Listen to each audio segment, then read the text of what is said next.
महाराष्ट्रभर जी चर्चा होती, रमेश म्हात्रे यांनी ज्या डॉक्टर्स महिलांवरती मारहाण केली होती, हा विषय खूप गंभीर होता. याबाबत माननीय कल्याण कोर्टामध्ये त्यांच्यावरती गुन्हा दाखल करण्यात आला होता. आज त्याच्यावरती सुनावणी होती. आपल्यासोबत काझी वकील आहेत, त्यांच्याकडनं जाणून घेऊया की आज त्यांना जामीन मंजूर झालेला आहे, तो कशाच्या आधारावर झालेला आहे.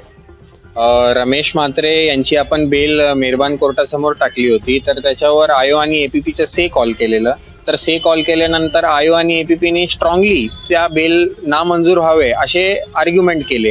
तर त्या आर्ग्युमेंटमध्ये त्यांचं मुख्य कारण जे होतं, हे एक रमेश म्हात्रे एक सारा एक गुन्हेगार आहे, त्याच्या विरुद्ध 17 ते 18 गुन्हे दाखल आहेत आणि तो जर बेलवर बाहेर आला तर तो विटनेसेसला टॅम्पर आणि हॅम्पर करू शकतो, दहशत निर्माण करू शकतो, त्याची दहशत आहे, म्हणून त्याचा बेल नामंजूर करण्यात यावे. पण आम्ही कोर्टाला सांगितलं, आम्ही त्याच्या मेडिकल कंडिशन सांगितलं, आम्ही मेरिट्सवर सांगितलं की बाबा काय प्रकरण आहे आणि ते कशामुळे तिकडे गेले होते आणि ते एक हेल्पिंग नेचरसाठी तिकडे गेले होते. बरेचसे पॉईंट्स आहे आम्ही कोर्टासमोर मांडले. आमचा युक्तिवाद झाल्यानंतर मेहरबान कोर्टाने पॉईंट कन्सिडर करून रमेश म्हात्रे यांना बेल मंजूर करण्यात आली.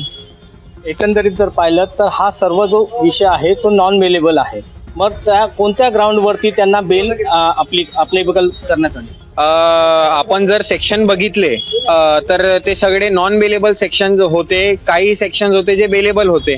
पण आम्ही ते जे आमचे ॲडव्होकेसीचे स्किल्स आहे ते आम्ही अप्लाय करून आणि जे बेसिक लॉजिक असते ते अप्लाय करून आम्ही आमचं युक्तिवाद केलं आणि ते सगळे झाल्यानंतर मेहरबान कोर्टाने बेल मंजूर केली. एकंदरीत जर पाहिलं तर त्यांच्यासोबत अजून 3 आरोपी पण होते, त्यांना बेल ग्रँट झाली का?